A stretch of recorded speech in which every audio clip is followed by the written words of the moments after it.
Welcome everyone to another episode of the STEM Broker podcast.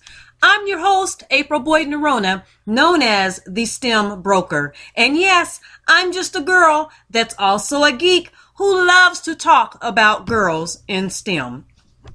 For more information about the STEM Brokers podcast, upcoming Girls in STEM events, and professional development training, visit our website, thestembroker.com. If you missed a previous episode, links to all of our shows are on the podcast page on our website. Now you can also check us out on social media. Follow us on Twitter, Instagram, and Pinterest as the handle The STEM Broker, and like us on Facebook at facebook.com/The STEM Broker. So if you're on Twitter right now and have comments or questions about the show, tweet them using hashtag #TheSTEMBroker. Now I know you're wondering, who is the STEM Broker? Well, we are a consultancy focused on increasing the level of training, engagement, and dialogue in support of all things about girls in STEM. Now, if you've been tuning in every Monday night, then you already know that I have a personal investment in the success of Girls in STEM initiative as a parent of 3 children, 2 of whom are my daughters, aspiring engineers. So briefly, let me share with you 2 ways to help keep STEM alive in the community. 1, partner with us, the STEM Broker, as an advertiser. Or 2, sponsor a podcast for as little as $25 a month. To get started, visit our website, thestembroker.com, and click on the donate link or send me an email at april@thestembroker.com. And remember, we offer training for adults too. Are you a teacher who wants to keep STEM alive or at least introduce STEM to your students? We got a class on how to do that. Maybe you're a recent or soon-to-be graduate about to test the STEM waters and you need some career guidance. We can coach you on how to get your foot in the door. Or are you an HR professional or an IT recruiter? You're responsible for not only recruiting and hiring a dynamic team, but we at the STEM Broker understand that you must also maintain and retain a diverse IT staff. So yes, we offer customized training for that too.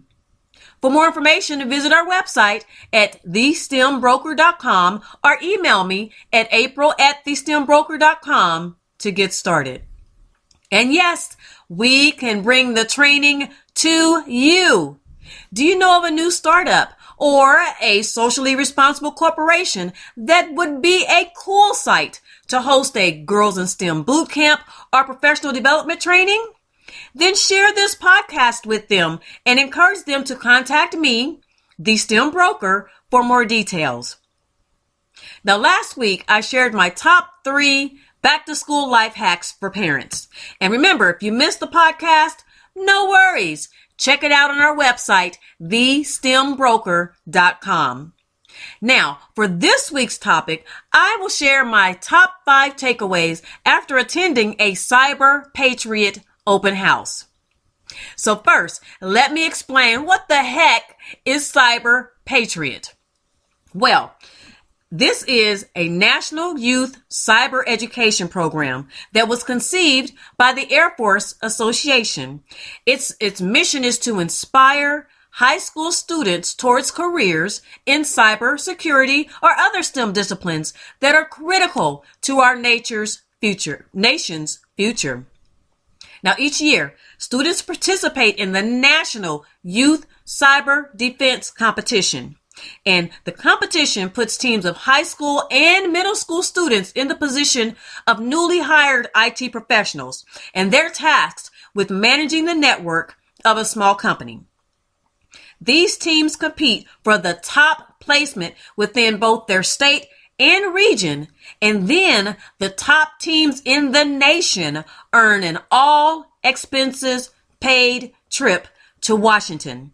And there they compete for the national finals competition where they can earn national recognition and wait for it, they can also win scholarship money for all those parents listening out there. Now, recently, Cyber Patriot launched an activity for elementary school students, and that particular curriculum is intended to engage students in learning about careers in cybersecurity and STEM disciplines, to help students understand the importance of cybersecurity, to introduce them to cybersecurity principles, and last and certainly not least, to equip students to better protect themselves on the internet. So now you have a better understanding about the Cyber Patriot program, not only on a local level, but even more importantly, as I just mentioned, as a national and global security issue. And as I sat with the team of high schoolers last week, this experience further encouraged me, the STEM broker, to encourage our youths, girls, anyone to pursue their passion for a STEM career. Now, the team I was paired with, just to give you a little bit of background, it consisted of 3 males and 1 other female. Their rank varied from freshman to a junior in high school. Their levels of understanding about cybersecurity ranged from, I just showed up tonight, to one of the students saying that I've never even competed yet. So that was diverse in itself. So with that background in mind, using the word cyber, C-Y-B-E-R, as an acronym, I want to share 5 key takeaways that I learned while observing these teens compete at a Cyber Patriot open house recruiting event. Now, taking the first letter C, which stands for courage to accept the challenge. Excuse me.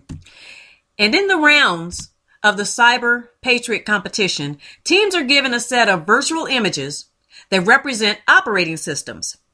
And they are tasked with finding cybersecurity vulnerabilities. That can be spanning from spam, viruses, threats, etc. And these are planted within the images, and all the while, they're looking for these vulnerabilities while maintaining a secure system. But you know what I noticed in this particular group of teens? It was that they were able to quickly assess the situation, determine how to first tackle the problem, but more importantly, they had no fear of jumping right in. They accepted the challenge and courageously dug in to get the job done. I tell you, as a parent and as a STEM advocate, it was a sight to see. Now, the second letter in the word cyber, using it as an acronym, is Y. The letter Y, which stands for Youths Rising to the Occasion. Now, not only did this newly formed team have the courage to accept the Cyber Patriot Challenge, equally surprising was that this group of youths rose to the occasion. Remember, keeping in mind that the only common denominator was that these students either attended the same school and or were in the same school district, yet they were not afraid to fail. So primarily, they relied on the principle of to fail fast, which they did, believe me, they did.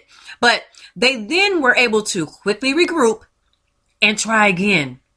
Now, I don't know about you, but these are critical life and workplace skills needed to be successful as an adult. And in hindsight, I call them, and frankly, this newer generation, the generation Y and X, I call them the no fear generation. Because that's exactly what they are. We thought the millennials were fierce.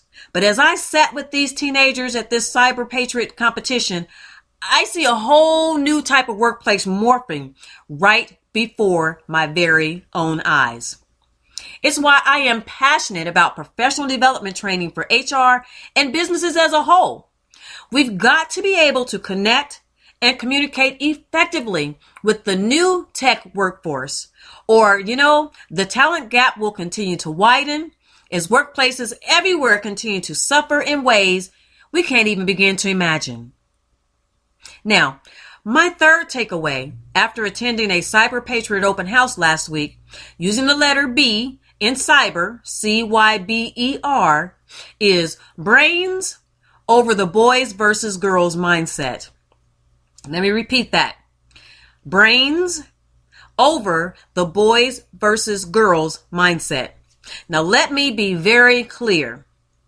As a STEM advocate and parent of 2 daughters who are aspiring engineers, I do not discount the very real and heavily documented workplace concern about whether girls can hold their own in a STEM career. I've experienced it myself as I transitioned from a career in business to IT security. However, I do want to note this fact. While observing the youth at my table, I noticed that it was all about the brains and not about it being just simply a boy or girl thing. See, I believe this new generation of STEM technologists will be early adapters of this philosophy, which in turn will weed out the dinosaur corporate culture mindset of STEM careers where it's been a boys only industry. As an experienced HR professional and career readiness trainer, I was further encouraged by the honest and almost innocence of teamwork displayed by these teenagers. They obviously have yet to encounter the unwritten codes of engagement between the genders and the negative side of workplace relations between different levels of management. This very principle was the catalyst for me writing my first book titled Good Bosses Gone Bad, How to Survive the Workplace When Your Boss Sucks. In my how-to guide, I reveal 10 truths to surviving toxic workplaces and how to strategically navigate the sometimes murky and mitigating waters when dealing with management.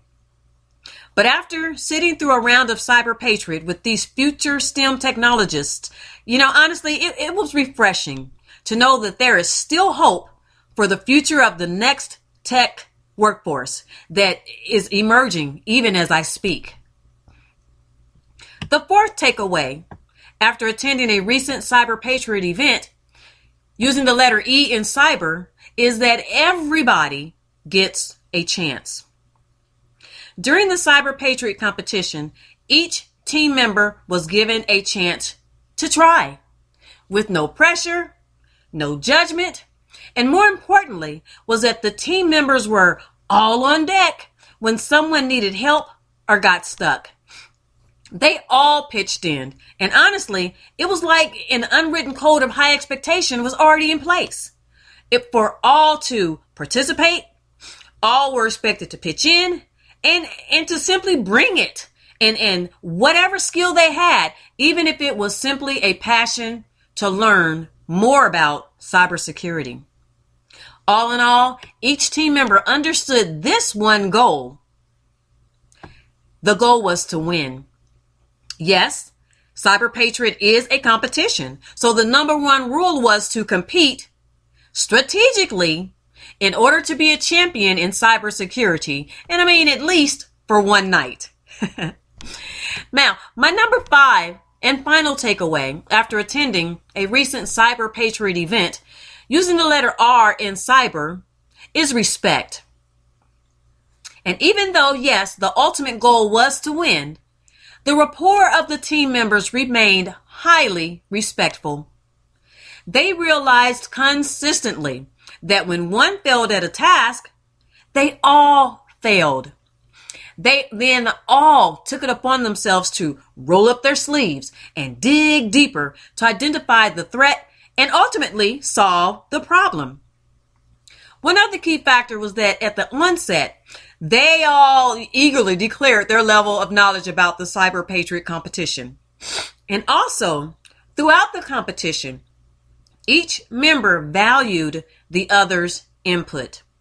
Now that's the ultimate example of respect, if I